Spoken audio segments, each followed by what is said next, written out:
Primal Bones is rooted in the belief that the body heals itself when given the right signals, not just metaphorically, but literally.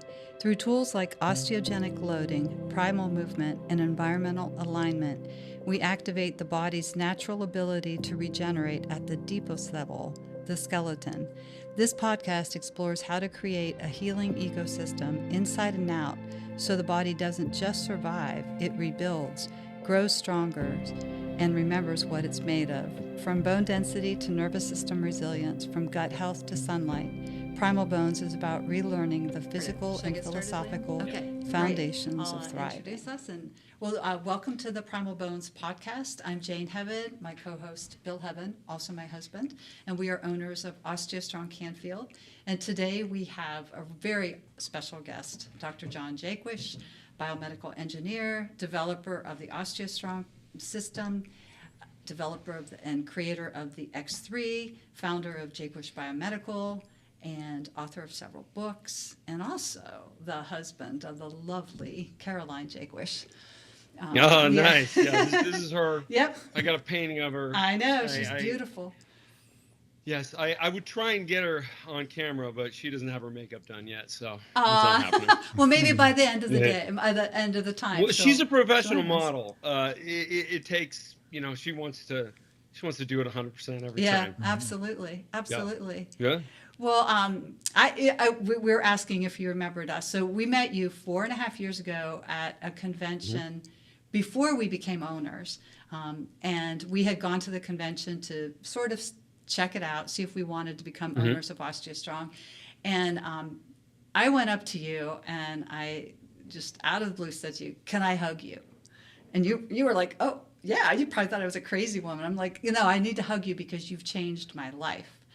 And I get that a lot. Yeah. And it's usually from people who thought their life was going to be very limited based on their bone health. Yes. And their bone health came back. And it was all thanks to OsteoStrong. So, yeah, they want to hug the inventor. Yeah. That's cool. Well, I loved it. And then I've never met a bad person doing that. So. Well, good.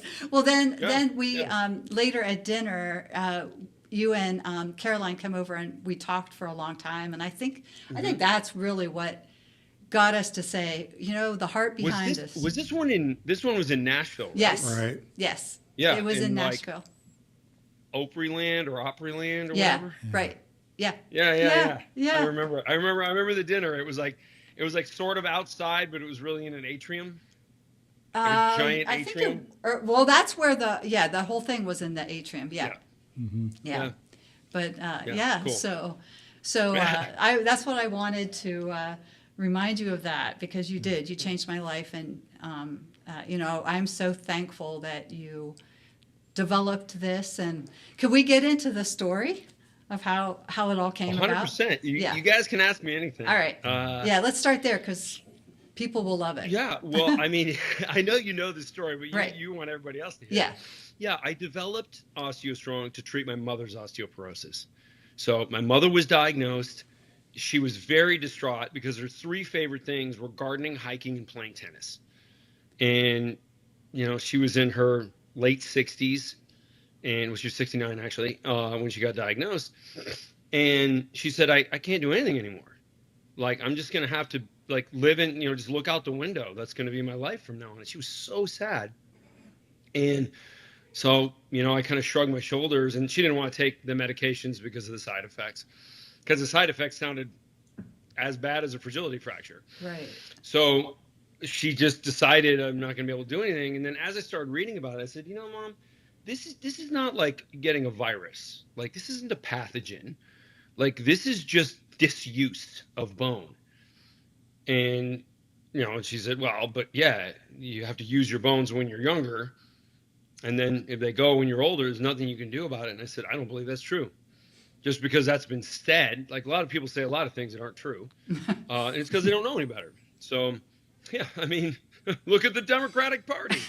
So we can take the stimulus of high impact, which is where we get bone density from to begin with.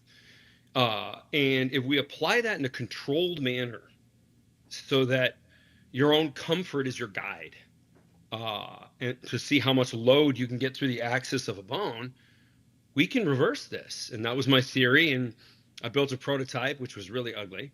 And the pads were just like beach towels and duct tape, on the back of the seat and everything you have to brace your body against. How'd you get her and on nothing that? was robotic. Say it again? How'd you get her on that? Like, how'd you say, Mom, here, you can get on this machine? I had to do it, and then I had to have my dad do it and show her that he didn't get hurt doing it. Yeah. Now, my dad, he's a mechanical engineer. He used to work for NASA. He was one of the 8 guys that designed and built the lunar rover. So, he knew what I was trying to do. He understood the engineering task. And, the just getting my mom on the machine would be a negotiation, but that's okay. Like, he's been negotiating with my mom my entire life.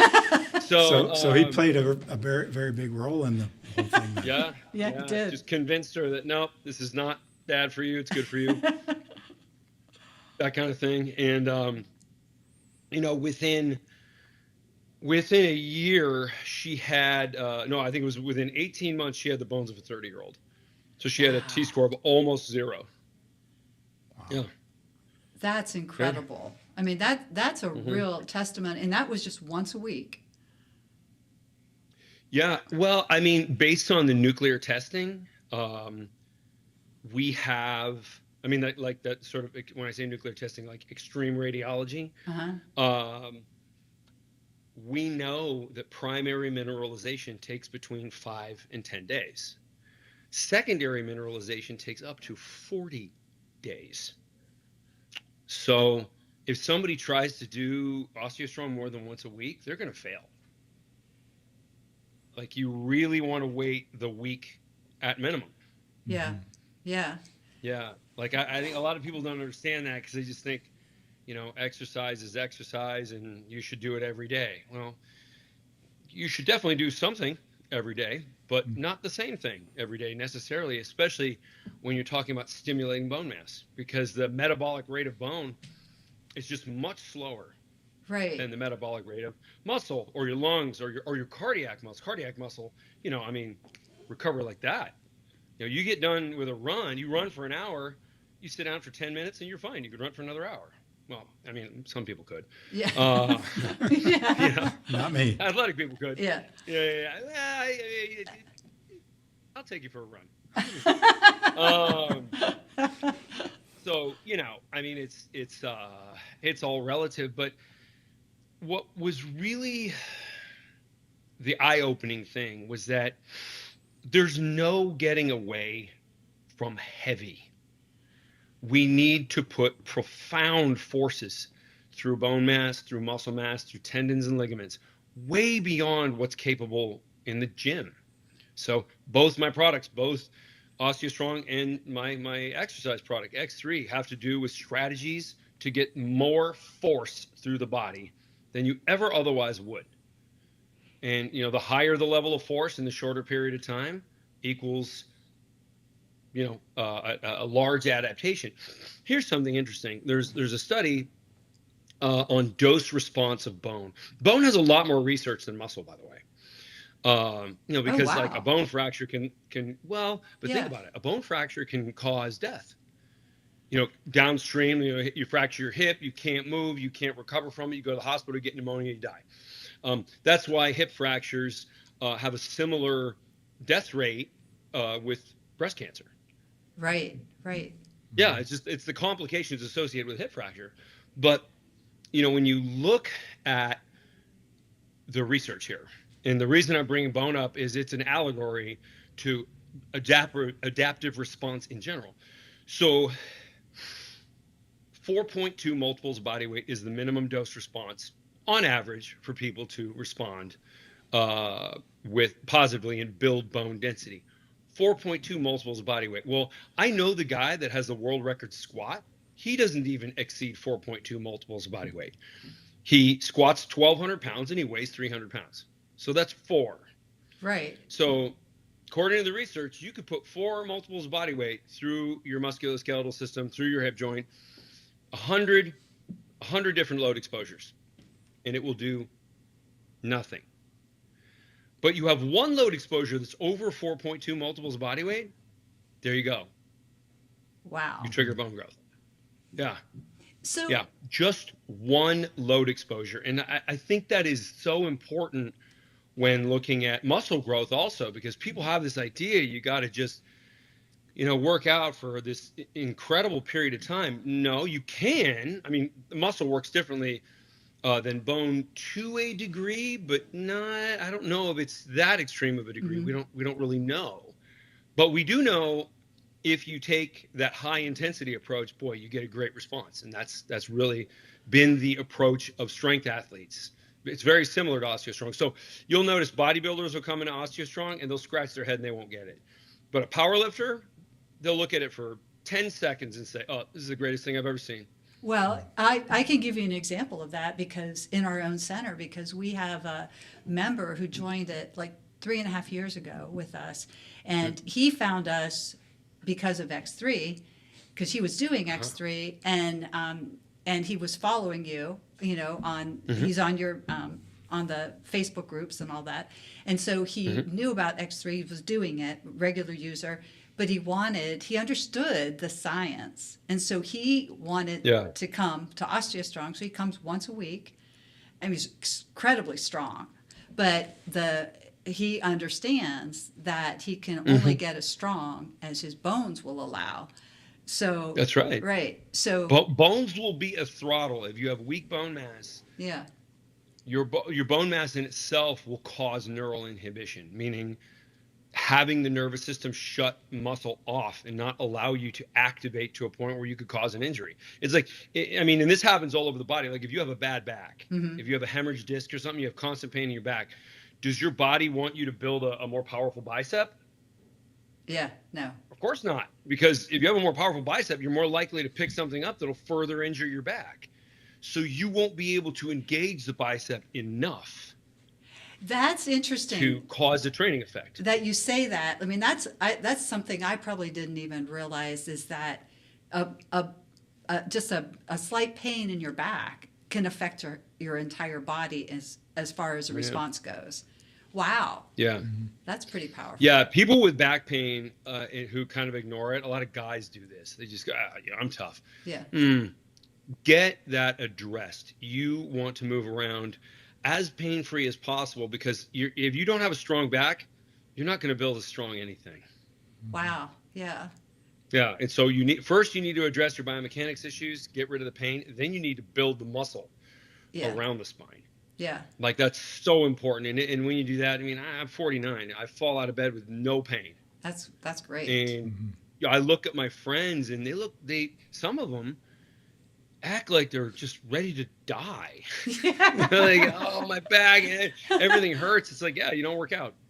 Well, how about I just watched your interview with Terrell Owens. It was a short clip a couple months ago, but he was talking about how he stays injury-free, or had stayed injury-free. Is he still playing? Yeah, I don't think so. And he's not playing anymore. But he's not playing. No, he's older than me. Yeah.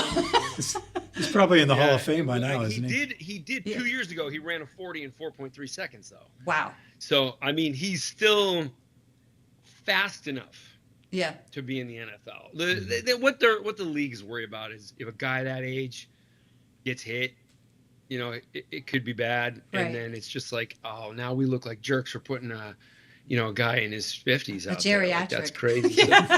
Well, I mean, in a way, they're kind of ageist, because there's a lot of guys who want to keep playing. Yeah. And the league is just like, there's some younger guys, so, you can move over. Well, and that's the thing. Like the X3 can keep playing. Like the X3, because of it keeps their joints. So. Hey, supple. They're all using X3. Yeah. Or some type of variable resistance. Most of them have X3 for when they travel. And then like I've seen these guys, like they're at their gym, and what they do is they bring their gym bag and they open up the gym bag and they take their X3 out. They're X3 every day. Yeah. So does the X3 and OsteoStrong complement each other pretty well then? Yeah, very well. Yeah, stronger bone mass, incredible limitations that have been taken off of muscle growth. I mean, that like variable resistance does that in itself, but having higher bone mass is going to amplify that process completely. So they kind of work off of each other and benefit each other. So we have, I would say we have about 10% of our membership has, because we have the X3 in our center and we offer X3 training. I have a couple of coaches that do the X3 training that, they'll supervise it. Right. And so I would say about 10% of our membership has either done X3 or then gone on to buy their own or continues to do it in our center after their OsteoStrong session. And they are really, they love it. They're benefiting from it. It's just, it is the synergistic part of it, of both of them. It's just really, I think it's been a game changer for us too, in our center to offer both. Yeah. Yeah, I agree. Yeah, I can't, for some reason, I mean, like, and Kyle has tried to get everybody to do, I think part of the challenge is a lot of OsteoStrong owners, they're attracted to OsteoStrong because it's really easy for somebody to do. Yeah.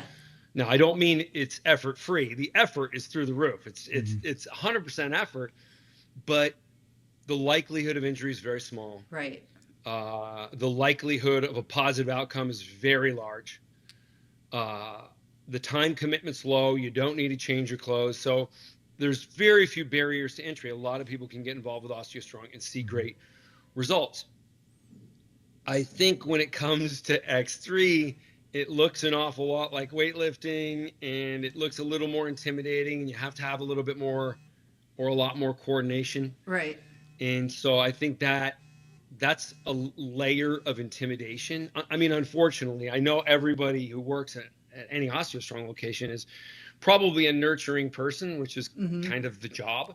Right. So I don't think these people need to be self-conscious, but hey, the world is full of people who are self-conscious for absolutely no reason. Yeah. Yeah. But, so I think, and I mean, I'm saying that it's the operators that have the anxiety. Yeah. Because they don't like, this person may be uncomfortable, like doing it. Like, hey, this is the safest approach to relevant strength training. And I say relevant strength training, I mean, you can take an older person and they can go sign up at a gym and they can have a trainer, and the trainer will put a 1 kilogram dumbbell in their hand and they can do, 20 or so movements with that 1 kilogram dumbbell and not do jack shit. Right.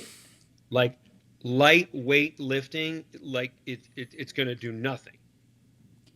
Like absolutely nothing. Those people use more strength to put their shirt on in the morning than to do this silly pretend exercise. So why do so many doctors say that? I mean, I just had a member say that to me the other day. She said, my doctor thinks I need to go to the gym and do, weight-bearing exercise. I mean, she's been doing OsteoStrong.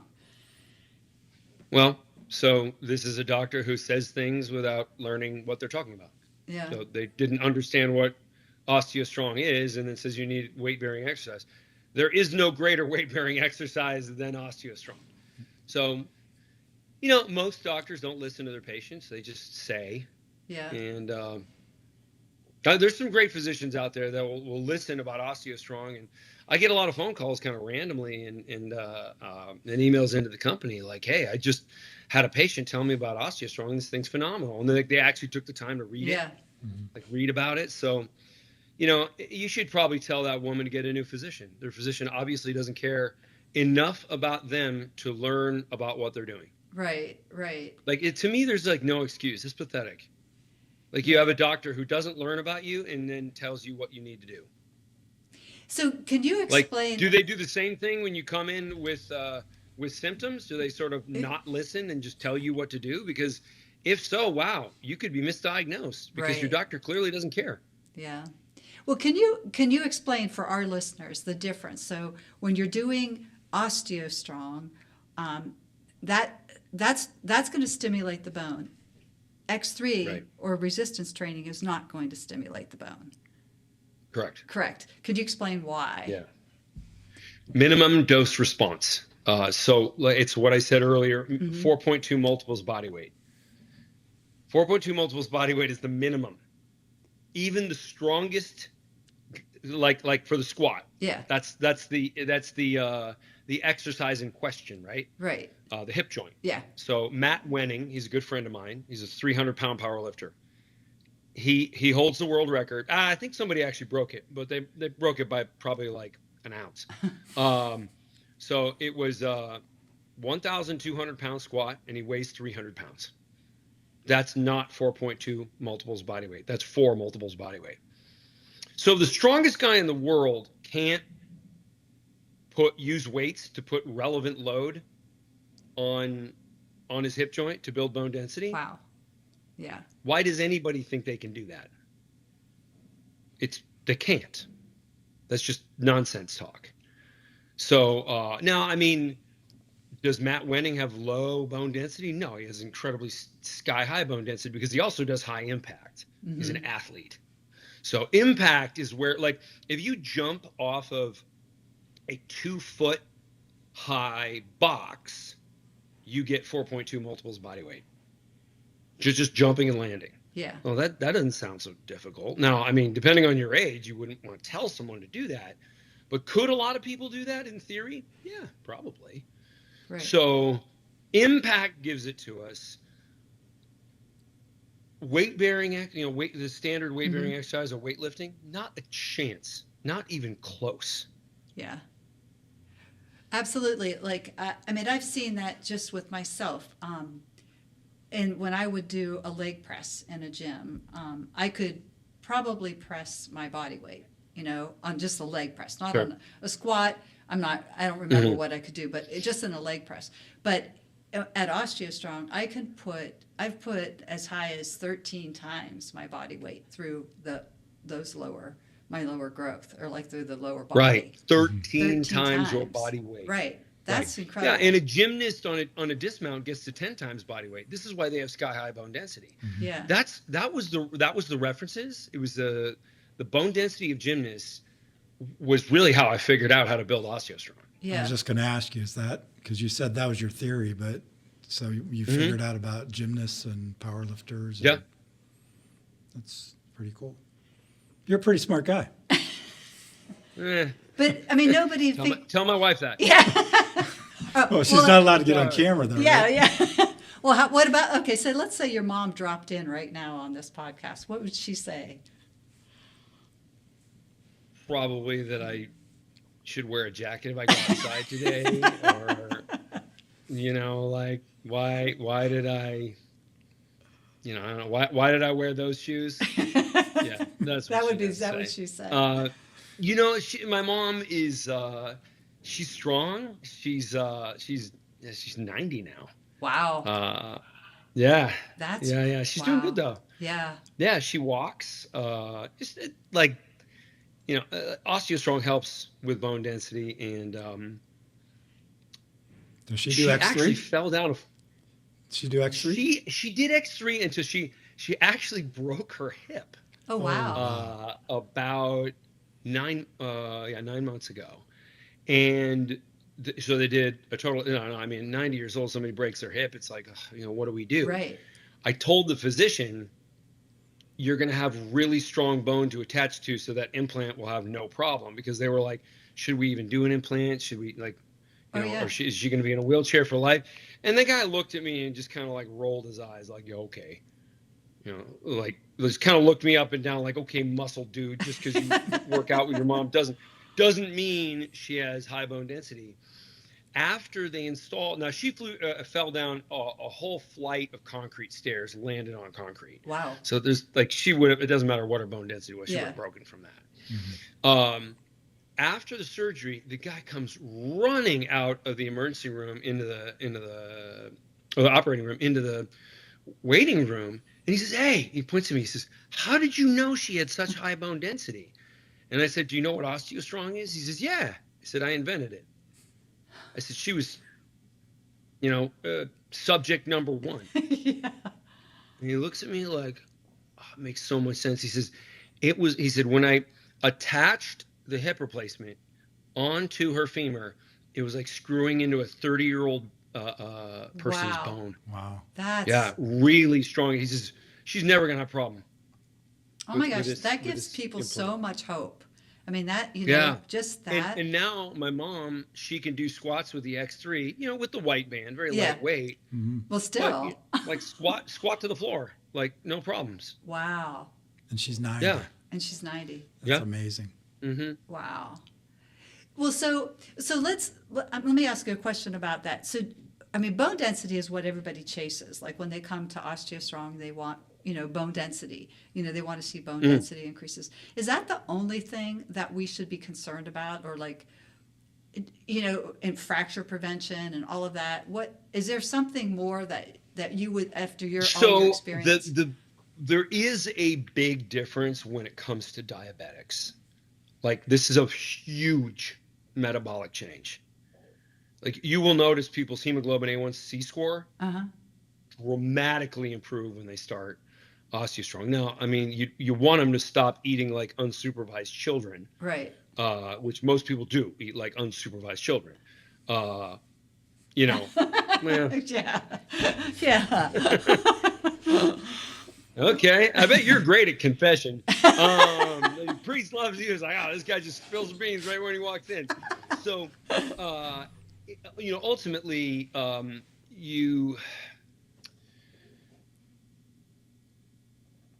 our nutrition, the Western nutrition, is so bad that we're really making the problem much worse. And so, if you can just get people to just cut out refined sugar.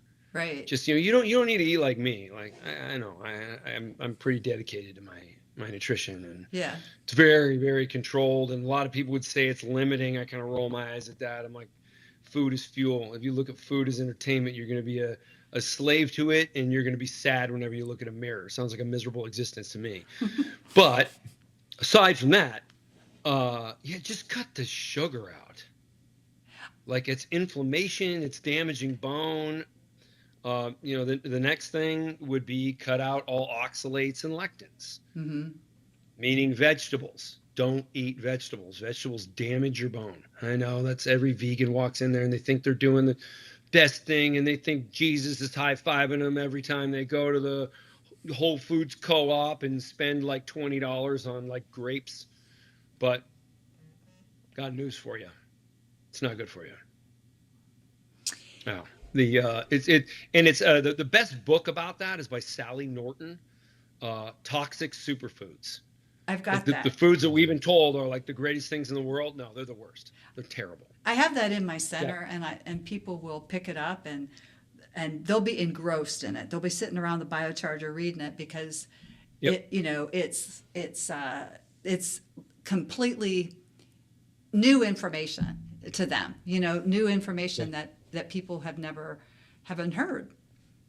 No, I mean, you got to go to a cocktail party with RFK to get that show up. Like, information. I've been at cocktail parties with RFK, and somebody will be like, "Oh yeah, I cut vegetables out, and I'm so much happier." And then somebody who follows RFK for other reasons than his health, they're like, "What? Yeah, you don't eat vegetables."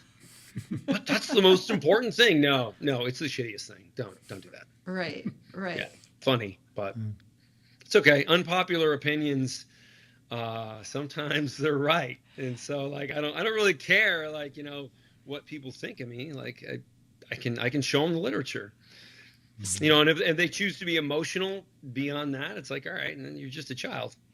So you're looking at research through an emotional lens. Just get out of here. Okay, so this guy loves sugar. All right, so tell him your tip for it's addictive. The dessert, like, the dessert trick that you have. Oh yeah. Okay. So here's what you do. It's funny. This is a really popular YouTube video I did. Yeah. And it's a trick that works. So like when my wife and I go out to dinner and we go to like a Michelin star restaurant, which you don't do that every day. Yeah. So once a month maybe. And if they have a dessert that like she likes, or I'd say I like, but I don't really like anything. except maybe cheesecake. Cheesecake's pretty awesome. Okay, he likes If that. I have I like weakness, it's like, yeah. Well, it sounds like you like everything. But ultimately, it's like, much. okay, let's get this. You know, we can split it, but we eat the whole thing. And then it's like, you know, the next night, somebody's saying, hey, you know, like, let's get a candy bar or something like that. And it's just like, nah. Like, if your benchmark is like Michelin star restaurant cheesecake, you're never going to eat a candy bar. Yeah. Because that's just garbage. Yeah. Like, you wouldn't, just like, like, think about what I ate last night. Like, yeah. Okay, our anniversary. Why would I do that? So our anniversary is coming. You just set a higher standard for your junk food, I guess. Yeah, exactly. And I mean, ultimately, like, Kyle, and for those listening, that's the CEO of OsteoStrong. He says the best diet is the one you'll follow. So sometimes, like, my diehard fans who like literally do everything I do, and they like don't eat junk food, and you know, they're like, well, how can you say that based on how strict you are? And it's like, well, ultimately, people can be 100% strict and limit everything, which means they're looking at food as fuel. Right. And that's what they should look at it as. However, that's going to be like 1% of the population. Yeah. Yeah. Everybody else is still going to get pleasure out of eating. So wouldn't it be better to steer them in a direction where they're not denying themselves everything? Because once you do that, it's just kind of like almost like a time bomb before you binge. Right. Or, I mean, it's hard to do social events. I mean, I'm sure you figured out how to do that, but a lot of social events revolve around food. That's difficult. So, you know. How does Fortagen fit into your daily regimen? Do you every day? That's how I take care of the majority of my protein needs. And for those listening, Fortagen is an amino acid complex. It is the most advanced one. It was developed to be used with cancer patients who are going through chemo and radiation to keep them from muscle wasting. Yeah, it's super powerful. I take 6 doses a day. What, like at a certain, all at once or spread out, or? I take 3 doses when I wake up in the morning and 3 at like 2 or 3 in the afternoon. What's your favorite away flavor? From chocolate raspberry. Chocolate raspberry. And I drink it hot. You tried that. So it tastes like hot chocolate. I just started doing that in the morning. Okay. Drinking it hot. Mm-hmm. It is good. I'm down to my last couple packets. It's okay. I mean, you know, like it's okay. You don't. It's not dessert. I remember seeing on. I think Jane told me on the X3 Facebook group or something where somebody was complaining about the taste of it, and your comment was, "Well, you're not having dessert at a 5-star restaurant. You're drinking Fortagen." Yeah, it's like 2 different things. Yeah. It's a shame. Like taste is not like. No, I agree. Like it has to be palatable. Like I've tried unflavored Fortagen. It's never been released, but you know, just in the development process, you can't even keep it in your mouth. Ooh. Like you instantly wanna evacuate your stomach, as in throw up. You know, it's fermentation. That's how it's made. There's nothing artificial in Fortagen. So there's different cultures that grow this fermentation, and you know, that's what makes the amino acids. So you know, it's we flavor it with stevia, so no sugar, but it has a taste. But I'll have to try the chocolate raspberry again. I've been doing mango for the past couple of years. But, yeah. Okay. I think drinking it hot also makes a difference. Yeah. So we start recommending Fortagen. We sell it in our center. We recommend it especially to our older members, or to all of our members actually, but because we find out that they're not getting enough protein. You know, they think one egg for breakfast is enough. Oh, yeah. That's one egg is 6 grams of protein. Right. These people probably need like 150 or 200 grams of protein. Yeah. Yeah. All the time I meet people, they're like, I get plenty of protein. I get like 20 grams a day. Yeah. Throw a Right. 0 on that, and it's like the minimum. Right. Like, Right. yeah. How does Well, the American Medical Association, I think, used to recommend 50 grams of protein, as they called that high. Wow. I don't know if they do anymore. Yeah, I mean, it's beyond stupid. Yeah. See, like governments will always choose to recommend the foods that are cheapest. The carbs. Because Mm-hmm. like we're in the United States right now. I mean, I realize there's a big difference between welfare and Social Security, because people get all offended when I conflate the two, and I'm not conflating the two. I'm just saying 76% of people in this country have their monthly budget determined by the federal government. Wow. So that's how big those two groups are put together, between Yeah. Social Security and welfare, and WIC and food stamps, all that stuff. So does the government want to give you $3 or $4 a day and tell you Oreo cookies are good for you, or does it want to give you $25 a day so you can eat ground beef? Yeah. Like, well, it can't afford the latter, so it's going to tell you to eat the cheap food, and they're going to tell you it's good for you, because they're just looking at the budget.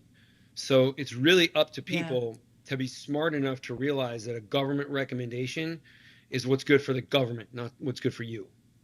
Well, and that's one of the reasons why I have a little chart that compares the price of Fortagen to other, especially to other protein sources. Right. Yeah, and Sure. I mean, it's cheaper. It's cheaper. It's cheaper. Mm-hmm. I mean, it might be an upfront price tag a little higher, but you've got 45 days of it. People have this like idea when they see like the can is like $100, like, Yeah. oh, I can't believe that. And it's like, well, it's not whey protein. Like you get a whole bottle of whey protein won't get you what 2 scoops of Fortagen will. Yeah. Yeah. Like, so like Right. it's just ignorance. So tell me about Cognitude. How does that fit into Cognitide. or Cognitide? Cognitide. Cognitide. Yeah. Okay. Yeah. Huh. Okay. So it is a series of growth factors that permeate the blood-brain barrier, and these growth factors do have a neuroactive component. So it helps. It's got the creatine, right? Also in it. There's a tiny bit of creatine in it. Yep. And then that. And that's and these different growth factors that have been associated with all kinds of cognitive improvements. Oh, so that's interesting that you at Jaquish Biomedical that you offer that, because is it directly, like, what made you decide I want to offer something like that? Oh, I mean, discovering it. Mm-hmm. Like I came across a researcher who showed me like what this does, and I was kind of blown away. I'm like, wow, that's unique. Now, unfortunately, for some reason, people are way more interested in supplements that contribute to bigger biceps than clarity of thought. Mm-hmm. But that's But I mean, because vanity over like what's actually important, which is just kind of a bummer, but also like, all right, everybody wants to be good looking, so I get it. So what would somebody notice if they start taking that? What would they notice? How would they? Memory improvements. Really? Okay. Like things that they used to have trouble recalling, they don't have trouble recalling anymore. They'll be able to keep track of multiple variables. Okay. Like, let's say you're reading a contract and you're trying to keep like 10 things in mind. Uh-huh. For a lot of people, that's hard. Yeah. And, for somebody who's taking this, it'll be easier than baseline. That's awesome. Mm-hmm. Yeah. Yeah. That's really very good research. Right. Yeah. It's a shame that I'm actually shocked you asked about that. I'm thrilled you did, because that's definitely our least popular. And it was so funny because everybody at the company was like, yeah, nobody's going to buy this. Like I don't know. I'm they want the stuff for this. Yeah. They don't want the stuff for Yeah, but I'm intrigued by that. I mean, and that's why I wanted to ask you about that, because I think that's Sure. something that our demographic at OsteoStrong especially would benefit from. You know, I hear that all the time, you know, from our members. So I think that's awesome. Dr. Jaquish, do you Yeah. do Spectrum? No, my mom takes 6 of those a day. 6 of them? Oh, so you can, because the dose is just 2 on the bottle, but you can take more. You could take 6. Oh, wow. Yeah. Okay.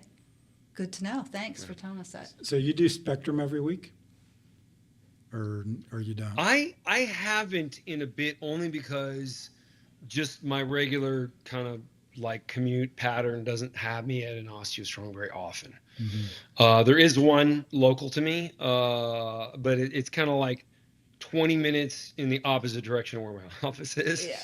So it's okay. Somebody will open one a little closer. So when you do Spectrum, what do you push on the lower growth? I want to see if you can beat me. I think my best performance on the lower extremities was 4,200 pounds. And you weigh 240? No, right now I'm more like 205. 205. Oh, wow. So you barely edged me out with that 4,200. I was close. It was close. Okay. Well, keep at it. It sounds I like gotta keep. we're right there. You can edge up. I'm gonna work on it. So, well, you can come visit our OsteoStrong when you go to Columbus, because aren't you in Columbus a lot? Columbus, Ohio? I am. Yeah. Yeah. We're from about Westside Barbell, 2.5 hours from there. So You got to entice them with more than just coming to our house. just come. Am I going to have to buy them steak or something? Well, we do have a couple good steak restaurants, very close, but Well, I tell you what, I'd probably bring some people with me. oh yeah, be fine. Yeah, I'd love to bring some of the guys from Westside Barbell. If I could get them to peel away. Oh Because yeah. like they've seen it on video and they keep saying like, oh man, I can't wait to see one of these things. Can't wait to see one of these things. But you know, there just isn't one in Columbus. Right. Like I have, Come visit us. That would be great. We'd love that. Well, let me see what I can do. Okay. Well, That'd be great. You have an open invitation. And Caroline can right. come too. So what? I know that when they have when those astronauts got stuck in space, I saw you on TV a lot. So what's going to happen? I mean, we were talking about Elon Musk going to Mars, and we're going back to the moon.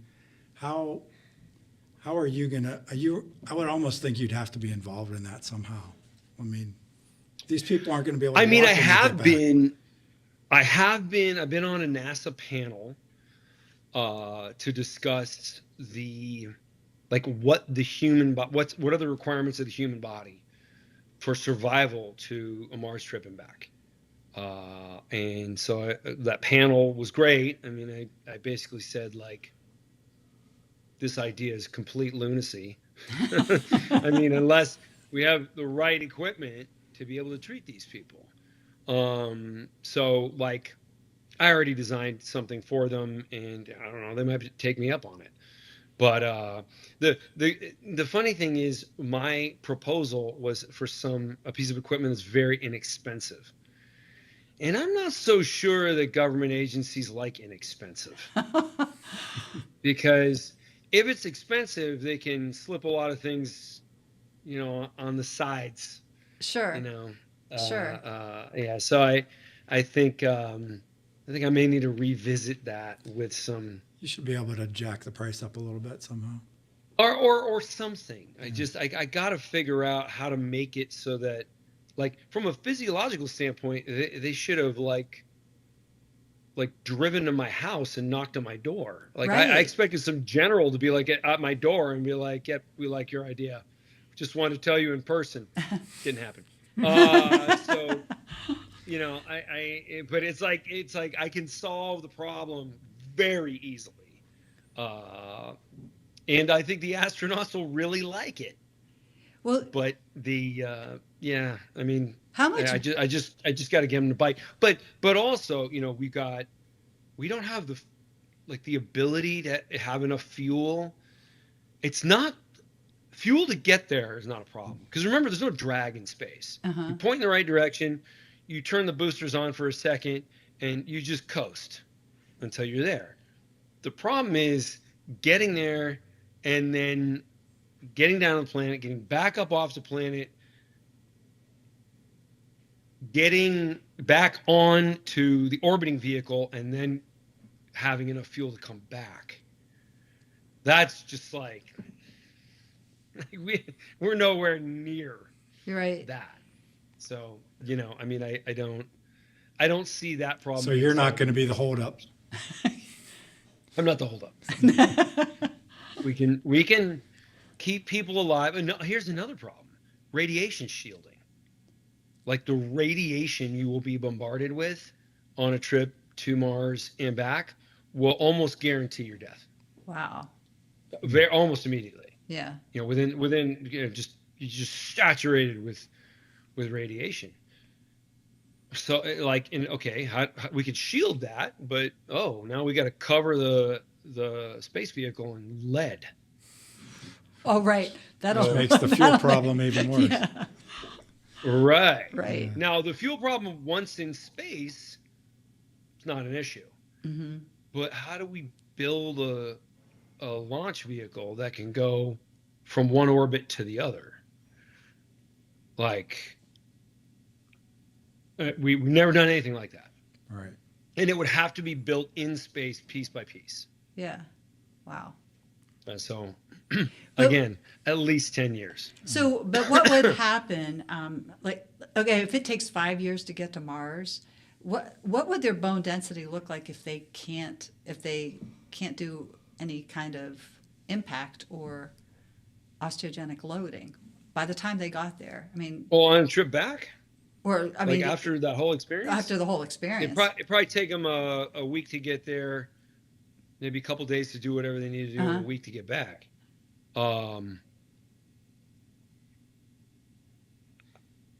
They'd be worse off than the people who were on the International Space Station for 9 months. Wow. Yeah. Like, I mean, like imminent risk of fragility fracture. Yeah. It would almost be questionable if they'd survive. Mm-hmm. Yeah, because you just wouldn't last. Like, your body needs gravity. Every cell in your body needs gravity. Yeah. Things don't work well. Like I know space looks fun and everybody's floating around and everything like that, but you feel awful. You can barely digest food because you don't have gravity pulling it down. Jeez. I guess it really takes a special person to want to put their body through that. I wouldn't do it. No. After this conversation, I'm taking myself out of contention. Yeah. Call NASA and say, scratch me off that list. Yeah, scratch me off. I'm out. Oh. Well, so let's go back to what would you tell, someone who's like, say, your mother's age at, 69 when they're diagnosed, or even because a lot of people now aren't getting diagnosed till a little bit later because the DEXA scan doesn't come, for most people until they're 65. So what would you tell them? Like, give us like three pieces of advice that you would give to somebody like that. Repeat it one more time. 3 pieces of advice for somebody who was just diagnosed with osteoporosis, who's in their late 60s, for example. Well, I would tell them you need to find an OsteoStrong, number one. Yeah. Number two, you probably need to completely reprioritize your nutrition for protein. Yeah. You know, those two things. Yeah, I don't even think there is a third thing. The third thing is follow the first 2 pieces of advice. Right. It's not that tough. There's only 3 pieces of advice I give to people who want to be as strong as possible. You got to have your protein right. You got to use variable resistance for training, and you need to have your hormones checked out. You need to optimize your hormones. That's not such a big deal for like bone doesn't have testosterone receptors to the same degree. It does actually, but not to the same degree that that muscle does it all. So it's just not necessary. What about estrogen for women? Is that? Yeah, that needs to be under control. Yeah. And if somebody does women's hormone replacement therapy, yeah, they're going to be better off, and they won't lose as much. But then again, sometimes when somebody goes through menopause, they can still rebuild after the fact. Yeah. So like even that, like it's really just the the protein and then getting the right stimulus. You need the building blocks and the stimulus, and sometimes the building blocks include, just depending on what the question is, include a hormonal approach. Mm-hmm. Most of us are very compromised hormonally, like the amount of soy we take in. Yeah. Vegetables in general all suppress testosterone. I think the average teenager now has the testosterone of a 70-year-old from the 1960s. Jeez, that's scary. Yeah. That's very scary. Yeah. Oh yeah. Well, I mean, what you drive by high school lately, you see a bunch of girls and then a bunch of guys that look like a bunch of girls. Yeah.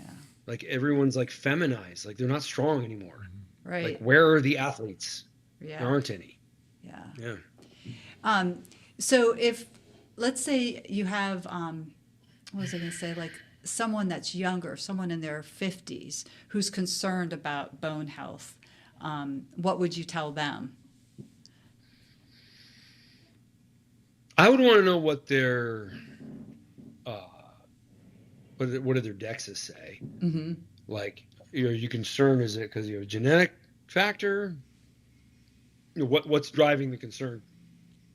Just because I want to make sure that we're talking about, the right thing. But ultimately, OsteoStrong's phenomenal for that too. Right.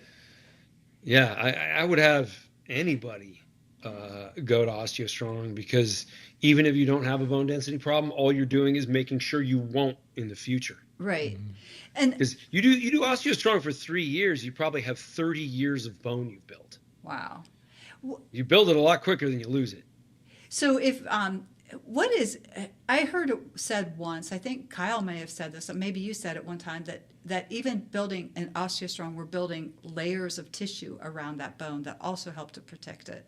Like when we're putting that kind of force through our bones, like the tissues in the muscles and in the tendons and the ligaments and all of that are supporting. Yeah, they're not really layers over the top, but they're layers of protection. And, all tendons, all ligaments, all musculature help in discharging force. They're shock absorbers. Right. Mm-hmm. So, if you have a high level of muscularity and you miss a curb and, you have to put your foot down really hard, all those tissues absorb that force.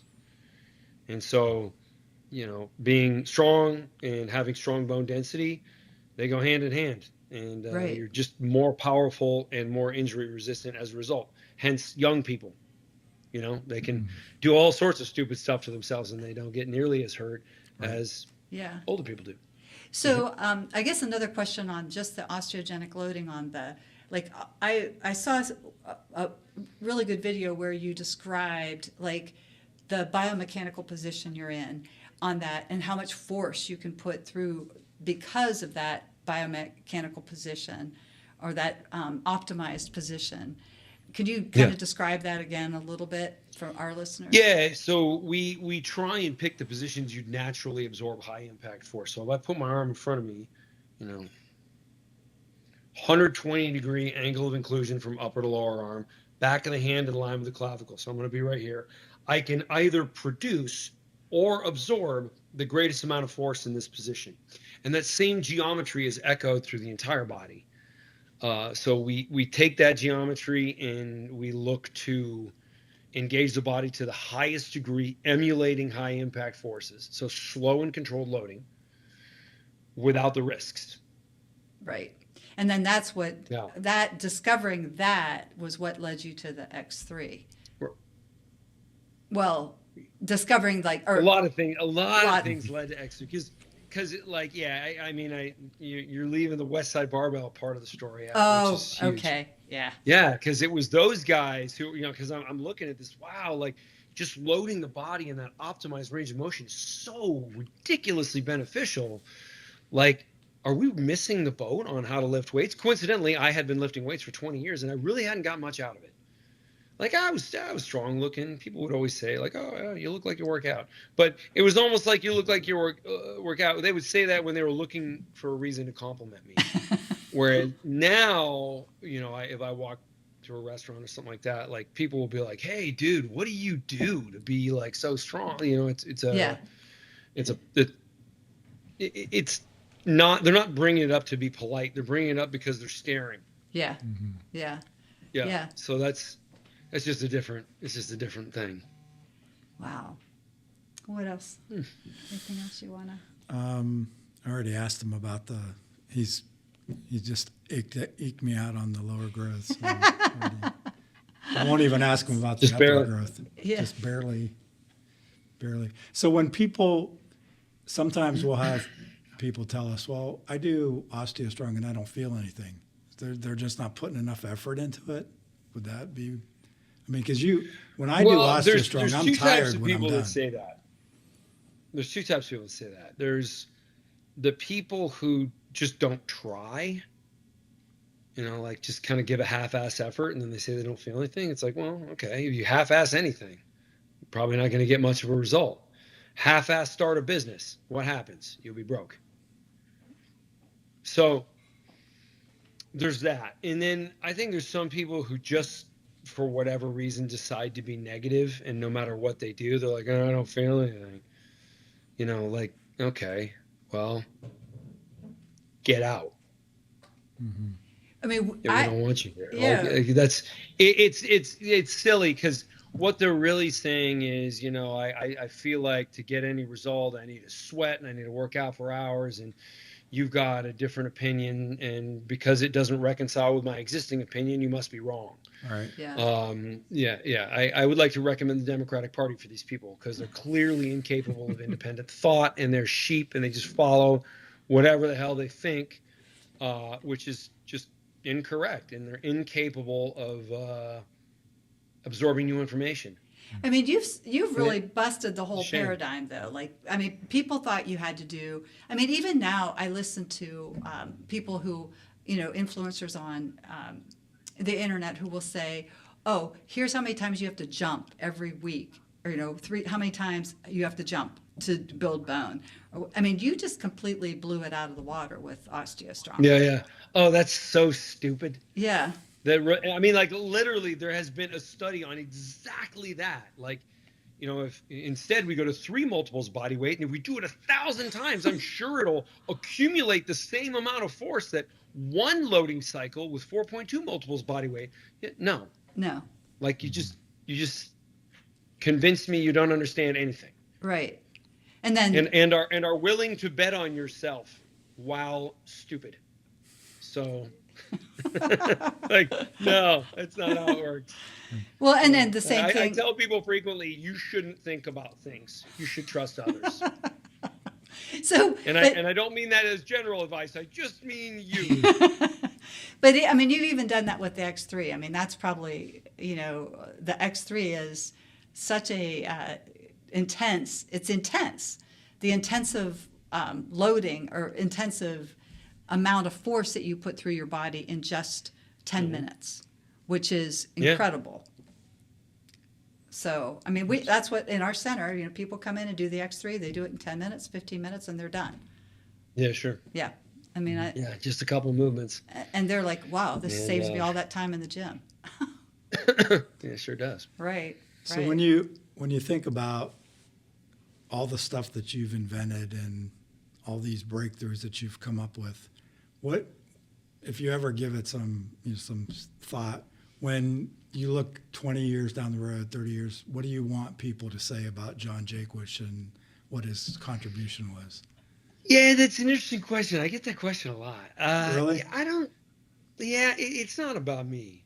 I just want them to learn about osteogenic loading and variable resistance. In fact, I mean, the variable resistance story is more about Louis Simmons than me. He's the guy that founded Westside Barbell. Mm-hmm. He fought a more difficult battle than I did because I already had him to leverage off of. So like plenty of people came to X3 before I even invoked Westside Barbell. They were like, hey, this looks a lot like Westside Barbell. And like that was like my goal when developing X3. It was like I want to take everything I've learned from inventing OsteoStrong and everything Louis Simmons learned at Westside Barbell and combine it in a one thing. And I mean, hey, that's that. If I accomplish that objective, then awesome. And so yeah, but I'm not too worried about what people think of me. Like, you know, it's like I think influencers that think they are the reason that everybody's tuning in, it's just like, ugh, nah, it's about the message. It's about like, and it's about the hugs and people saying you changed my life. Yeah, it's about people who improve their bone mass and their strength, and they have more confidence, and they're going to live longer. And yeah, that's what I care about. Right.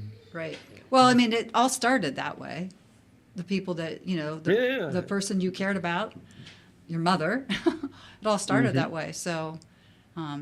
That's I think to me that's what the when I tell that story to prospective members, it really strikes a chord with them, because they realize that, hey, this isn't just somebody who was out there trying to make money. This is somebody who actually solved a problem for someone he loved, and so it's very powerful, and we really appreciate it. Yeah. So. Yes. But well, so thanks. Is there anything else we should know before we let you go? Because I know we've taken a lot of your time and we really appreciate it. Well, 2 months ago, I just launched my fast-acting testosterone product. Okay. So those who need to take testosterone, now you need to have a need for it. But most people do, because nutrition has been very abusive to the general population. You're talking men and women? Men and women? Yeah, okay. I mean, mostly men, women, and I mostly say that because I don't think we've perfected the product for women just quite yet. Okay. So I tell women to hold off a little bit, but for men, oh my God, this is such a superior solution to standard testosterone replacement therapy. There's no injections. It, for the most part, does not shut down your natural testicular function. So no shrinkage of testicles, no loss of sex drive, no problems with spermatogenesis. It's I cannot say it's without side effect, because you could use it wrong, or you could just respond a little bit differently and maybe have shades of a side effect, like hematocrit, for example, the thickening of the blood. We see the thickening of the blood in patients that can't handle it with injectable testosterone. There's still an effect, but it stays within normal range, so they don't have to keep constantly like getting blood draws and having to give blood. Okay. Because that's one issue with TRT. So none of those things, and it's just a gel you squirt under your tongue first thing in the morning when you wake up. Keep it there for 90 seconds, and it'll do better than a regular TRT program. And also, it's a little detailed here, but because SHBG does not go up, it has the effect that it's like the first time you ever did it, every time you ever do it. Oh, wow. It's not cyclical so either? Or is it cyclical? Daily. Daily. You just take it daily. Cyclical daily, yeah. Okay. It's funny. Like steroid users think in those terms. I'm sure that wasn't what you were referring to. But somebody listening to this will be like, "Oh, that sounds like cycles." Well, I mean, you could see it as like you're on cycle from 8 a.m. to 10 a.m. every day. Oh, okay. Yeah. And you can even skip days if you want to. Like, there's no consequence. That right there tells you, like, there's no like long-term, right. No long-term issues. Is that available? Will it be available on Jaquish Biomedical, or is it? No, separate company. Okay. The website is oralonly.com. Oralonly.com. Okay, great. Yeah, we'll have orally active peptides in the testosterone. Oh. And there's an ED medication that's another sublingual Okay. gel. When you say the peptides, you're getting into different types of peptides, like, or is it peptides related to hormones? Am I saying that right? Am I not even saying that? No, yeah, give me that look. He gave you that look. I don't I think mean, you're man, right. you asked the question. It's like, Not how sure. much time do we got? Yeah. Yeah. It's it has a lot to do with what peptides are useful for human health that are not, a combo that's patented by a pharmaceutical company. So we'll have things like TB 500, BPC 157, MOTS-C, Kispeptin. I don't know what else. Okay. All right. Yeah. So a lot of different projects for a lot of different Awesome. peptides, but we're going to focus on the recovery, regeneration, youthful skin, things that create collagen under the skin. So like losing wrinkles and stuff. Yeah. Like I've been on TB 500 and BPC 157 every day for the last 2 years. And it's funny because some things have recovered a bit, but still have a ways to go. Other things just vanished. Wow. Yeah. I'm not real familiar with peptides. That's why I asked that question, because I'm not Sure. But I'm hearing so much more about them. Well, thus far, most of them have been injection only, and people Oh. really don't love that idea. Right. All right. I mean, okay. Like, I get it. Yeah. Hey, like, I got my first time I got a prescription for testosterone was when I was 28 because I got a bad rugby hit. Some little short guy dropped his shoulder really low and came up right into my crotch. I'll never forget the guy. He felt terrible about it. You'll never forget that hit. Yeah, I remember the guy played for St. Mary's, and man, they kind of played dirty, but this wasn't that. This was just the guy was really short and really stocky, and he just knifed right up into my right up in my groin, and ruptured a testicle and damaged the other one, and that did not tickle, if anybody's wondering.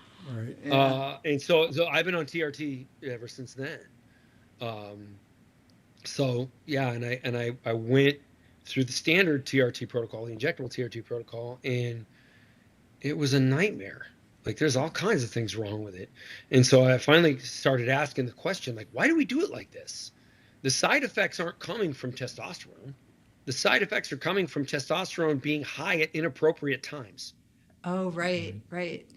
So that's the change. Yeah. There's no magic beyond that. It's the timing. Very And good. that I had I think it was a urologist say that if you take testosterone and you don't really need it, that you can damage it because then your natural production will go away. And that's true. I mean, first of all, to get a prescription, you have to show that you're low in a blood test. Mm-hmm. So there's that. But when it comes to this, the product's called Nandrogen. When it comes to Nandrogen or fast-acting testosterone, that's not true. It won't shut down anything. Mm-hmm. And that's oralonly.com, you said? Oralonly.com. Okay. Yeah. Good to know. Take a look at that. Good. Do you have anything else? I don't have anything else. I mean, I do. I would love to talk to you all day, but I mean, it's probably time to. He's got to get on. He's got a busy schedule. Yeah. So, but we really appreciate it. Thank you. My wife just appeared. Oh, did she? See if I can get her on camera? Yes. Oh no, she's fussy. She Oh. doesn't have makeup on. Oh, that's all right. Tell her that's fine. She still looks like this even without makeup. Oh, I know. She's beautiful. She's just lovely, inside and out. Yeah. So. Yeah, you sat next to her at that dinner, didn't you? Yeah, she was. Yeah. Yeah, you all. I right. remember it very clearly. Yep. Yeah. So. Well, we that was very much appreciate you taking time out of your day to talk with us. It's been awesome. It has been great. And Absolutely. If you guys get a lot of questions, we can do it again. all right, great. awesome. We'll do it again. Okay. Great, and then hopefully Great. we'll see you. When Hopefully you come we can to get you to. Columbus. Yeah. It's a little bit of a hike up north to from it's Columbus. not. It's not bad. It's a very good drive, though. Very good drive. We're not in the boonies. I'll see. Okay. I'll have to see if there's any good shopping in Columbus. So Oh, I can yeah. entice Caroline to come. There's good shopping. I mean, we go there for shopping now. You live out in California. I'm sure you have a lot much better shopping than we Might be do. a little different. Yeah, but there's good Yeah. shopping. So, well, great. Well, thank you so You much. hear that, so much. sweetheart? Yeah. Great. All right. Thanks, guys. Take All right, care. thanks, Thank Have a you. great day. Okay, Oh, you too. Bye. Bye-bye. Thank you for listening to Primal Bones, where we break down the stories, struggles, and steps that shape us. Remember, your best life is not behind you, it's before you. Keep moving forward. God bless.